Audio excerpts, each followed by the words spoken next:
LeBron so far in these NBA playoffs. And a 3-1 series advantage for the Portland Trailblazers. Russell, over your career, you've been down 3-1 in several series. What do you remember that it takes when you're down 3-1 to pull out a series like that? You know, I really don't know. Step back, this is a three, rattles in and out. Another big miss by Westbrook when they needed one. George working on McCollum. Ooh, yeah, can't get it to go. Honestly, regardless what the series is, it's always one game at a time. Down 3-1, but we got to take it one game at a time regardless. And just like that, the Thunder are one loss away from being eliminated by Portland. They can't stop Damian Lillard or C.J. McCollum. Lillard's averaging 28.8 points, tied with KD for the most this postseason. McCollum not far behind, 26.3 points, over 5 more than his regular season average. So props to Portland. Paul George, though, after putting up MVP caliber numbers in the regular season, getting his points in the series, but not doing so efficiently. He's shooting just 37% from the field through 4 games. Just hasn't been the same since injuring his shooting shoulder in February, and that is the key, that shoulder. Also, Russell Westbrook, he has not been much better. He's shooting 36% for the series after missing his final 10 shots in last night's loss. He went 0 for 7 from the field in the second half while scoring just 1 point. And then his long-standing disdain for the media continued post-game. Listen to that first, and then the reaction today from our Mark Jackson on with Stephen A. Smith. You guys did a great job on Lillard in the first half. He didn't score until the last 75 seconds of the half. Were you pleased with the defense you played on him, and how did it change when he got going in the third quarter? It's a good question. Not sure. There's a reason why we're able to make $35, $40 million a year. You have to be true and be professional. It's part of the job. I understand, like I said, being frustrated one night and not answering a question and making a point if a guy did something dirty, grimy, or disrespectful. Other than that, you have a responsibility to answer the questions, answer them like a pro. You can be short and precise to somebody that you're not cool with or somebody that's trying to attack you or kill you. We can do that. There's ways to do that. But next question, all this time later, is not how we do it in this league, and it's unprofessional, and I can't co-sign it as much as I love Russell Westbrook. All right, Mark Jackson, here's the thing. Westbrook's been doing this really since college at UCLA, but ever since KD bolted for Golden State, Westbrook and the Thunder are just 4-11 in playoff games. They're now 1 loss away from being bounced in the first round for the 3rd straight year. So point your finger at what you want, but it doesn't look good right now in Oklahoma City. Adrian Wojnarowski joins me now. So the head coach, Billy Donovan, he has his hands full. It feels like there's some rumblings. Is he going to be on the hot seat because of this? Potentially 3 straight first-round exits. How secure is this job, Adrian? Well, Sejah, we reported earlier this season that Oklahoma City picked up the team option on his contract for next year. So he's going into the final year of his contract, and that will raise questions. It will raise this question when you've been bounced early in the playoffs. But the bigger issue around this team is Paul George and that shoulder injury. They were able to sustain Westbrook's poor shooting throughout the season because when he was healthy, Paul George was playing at an MVP level. And listen, he dominated Portland, averaged almost 40 points a game against them. They swept them 4-0 in the regular season. And now you're seeing Portland getting physical with Paul George. He's turning the ball over. He's not shooting the ball well. He is playing injured. And I think that's been the biggest factor, certainly more so than coaching. Okay, so at this point, you just have to wait and see. But Russell Westbrook, the consistency there with the numbers since KD left, that's something that you can't ignore. To the Lakers coaching search, GM Rob Pelinka met with Ty Lue, Monty Williams last week, and you're reporting that Juwan Howard now is next on Pelinka's list for tomorrow, an interview tomorrow. Howard played 19 seasons, been a top assistant for the Heat for 6 years. How serious of a candidate is Mr. Howard? Well, Juwan Howard certainly has connections to both Rob Pelinka, the GM. They played at Michigan together, and LeBron James, they played in Miami together. And, you know, Juwan Howard is a very well-respected young head coaching candidate in this league. He interviewed in Detroit last year. But the 2 front-runners for this job remain Ty Lue and Monty Williams. The Lakers want to bring both of them back, perhaps as soon as this week, to get with upper management, ownership, Jeannie Buss, and move that process along. But Juwan Howard has a chance to go in and make an impression on the Lakers and Pelinka tomorrow. And, of course, an impression on LeBron James. You know, they got to keep that in consideration. Jeannie Buss, the word is she wants to make a splash. We'll wait and see. Woj, thank you. Thanks,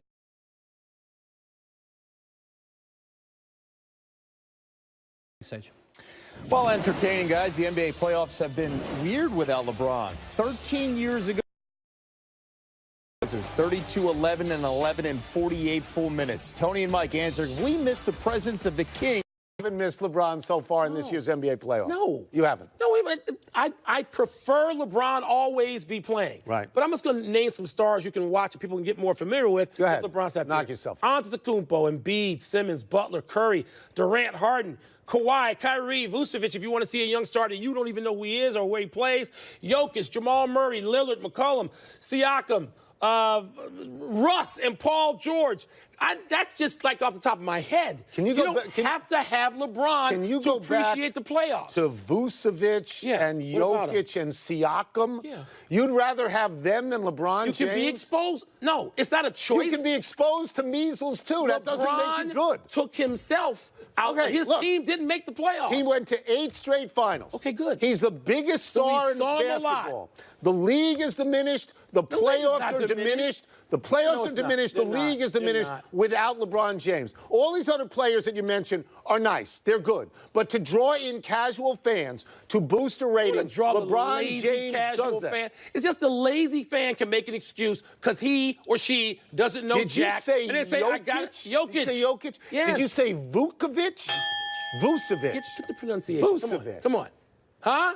What are you doing? Where's Stephen A. when we need him? We don't need him on this. What did he say? Slava Mevadenko? He's done. Something like Stephen that? A's done. Back to you. Stop. One win away from closing out the Nets, but wow, round one has been a soap opera if your name is Joel Embiid. Let's go back 9 days to game one between the Sixers and Nets. It's in Philly. Brooklyn shocked him at home. Embiid put up big numbers, but went just 5 of 15 from the field. Embiid for game two was a game-time decision. He did go, but he played through. He was hurting, the lingering tendonitis in his left knee. The big man finished with 23 points in just 21 minutes and was whistled for a flagrant one for throwing an elbow at Jarrett Allen. To see what he thought about that by his expression there. They were without him for game three when the series shifted to Brooklyn. Game-time decision not to play him, but Ben Simmons really stepped up in his absence, totaling 31 points and 9 assists while being very efficient, 11 of 13 from the field and a 16-point victory. So Simmons looked good then. Embiid back in the lineup for game four Saturday, and boy, did he make his presence felt. 31, 16, and 7, and yes, another flagrant foul on Jarrett Allen. You see that ugliness, the scuffle that ensued, which led to ejections by Butler and Jared Dudley. Listen to Embiid today. He still disagrees with the call. I don't even know if it was even a foul. Dudley and Simmons into the stands. There was another shot from Embiid to Allen, and Dudley didn't like it and got in there. You're now dangerously close to a suspension. You have to be more careful to guard against that possibility. No. You realize some people are going to try to come at you now, knowing that you don't care. The other night with the fight, I felt like he took my game to another level. Look at Embiid! Like a runaway freight train puts it down. Playoff is fun, and I'm enjoying it. All right, let's go over the rules here for flagrant fouls in the playoffs. Embiid has 2 flagrant foul points. That puts him halfway to an automatic 1-game suspension, which kicks in when a player does reach the 4 flagrant foul points in the postseason. Got to keep an eye on this if Philly advances to the next round, assuming they do, because the total does not reset. Remember head coach Brett Brown, a longtime Spurs assistant? Today he told the media what he shared with his team about the importance of maintaining composure. I told this group candidly, I sat on a bench in San Antonio when Robert Horry hip-checked Nash into the stands and Amari and Boris walked on a court, and we weren't beating them. I think they were winning the NBA championship. We remember, you know, Draymond stepping over LeBron, and, you know, they were up 3-1 and they lost the series. It's not holding your breath. They're reminders that I owe my players as the coach to have them, you know, be adults, be big boys and navigate through this. It's not our fault at times we're, you know, 20 pounds heavy and 3 inches tall. So in the meantime, like, we got to just be smarter, and that's my job. Yes, smarter. Speaking of smart, Tim Legler is here now. So you heard Embiid, you saw the rule, then you hear Brett Brown. How worried should this team be? If you're a Sixers fan, are you worried that Embiid's going to get baited again into this? I actually think they're doing him a disservice by even talking about it as much as they are. It hasn't been a problem for him. I think he has shown great restraint particularly when it comes into getting into physical altercations with players. He walks away from most of those. Most of the fouls he commits when he's going for a hard block at the rim, he, for the most part, he's walking away with that with just a hard foul and guys shooting 2 free throws. I think now maybe there's so much talk about this. Is he a little bit more reluctant to make a play on a guy at the rim on a drive? That's what you worry about. You don't want him to lose his aggressiveness because this is a game-changing defensive player. So I think all this attention may actually make him more subdued than anything else, and that ultimately could affect the back line of their defense. But I'm not worried about him keeping his cool. Okay, so assuming he keeps his cool, and you're right about that, and then assuming the knee holds up, how far as a team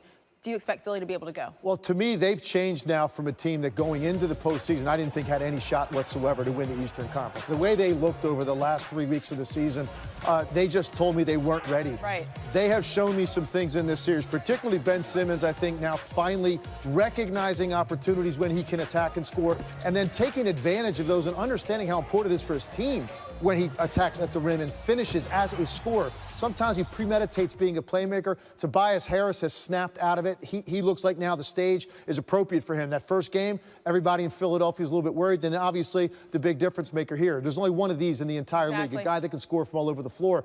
So Philadelphia has shown me a lot through 4 games in this series that now they're a legitimate threat to Milwaukee, Toronto, and then obviously you've got the Boston Celtics waiting there as well. What a second round it's going to be. If these 3 teams win their next game, 16-2 for those top 4 teams. That's going to be their record going into the second round, and that's what we expected all along. That's what we can't wait for. Sixers, by the way, this might be hard to believe, but they haven't gotten past the conference semis since the last year they went to the finals, 2001. Legs back later to rank the Eastern Conference. This was the scene about a half an hour ago. Giannis Antetokounmpo and the Bucks, 1 win away from their first playoff series win since 2001. Legs back to talk about that too. Sage coming up, the Thunder on the verge of their 3rd straight first-round exit. Adrian Wojnarowski tells us how it could shake up the future in Oklahoma City. Also, if Kyler Murray.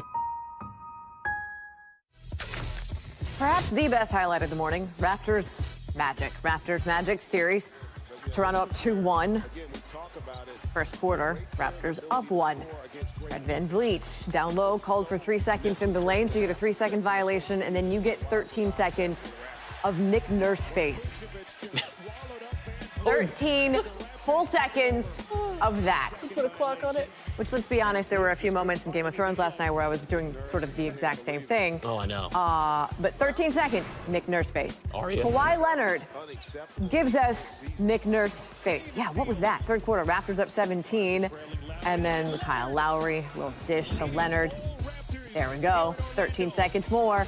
Kawhi shot 60%, scored 34 in his points in 35 minutes. 2 blocks, 2 steals. Raptors actually shot 53%, franchise record for a road playoff game. Yeah, I thought the same thing too, Nick. Like, same exact thing. Tormund? Yeah. Raptors go on to win it. They're up 3-1 in a 7-game series for the first time in franchise history. Give me the Nick Nurse face. Were you aware that you were trending for your reaction to the 3-second call in the first quarter? I wasn't aware of that. Is that a good thing? Is trending a good thing? Oh, it is? Okay. We got into work this morning, and every single trending topic in the United States was Game of Thrones. Yes. And so I've seen it. Yeah. You've seen it. Which is probably why I'm a little tired this morning. Right, a little bit. But there were a couple moments, like you said, where it's... Which one got you the most? Let's try it. So the one where Tormund is telling the story of his last name. It's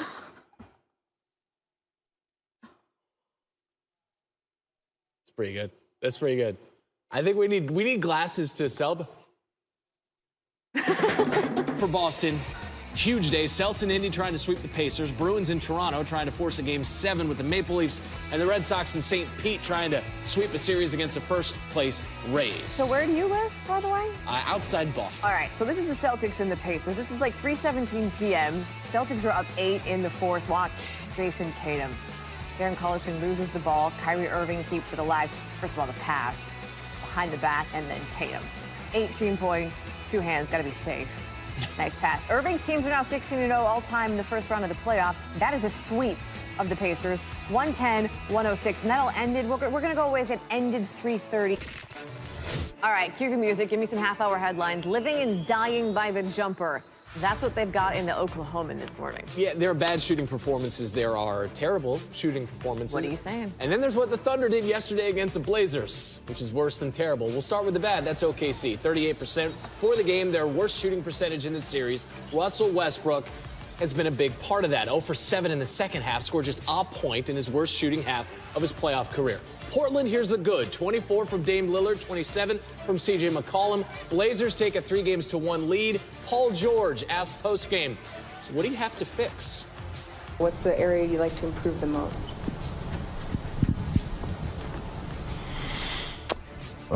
Points. Score more points. Yeah.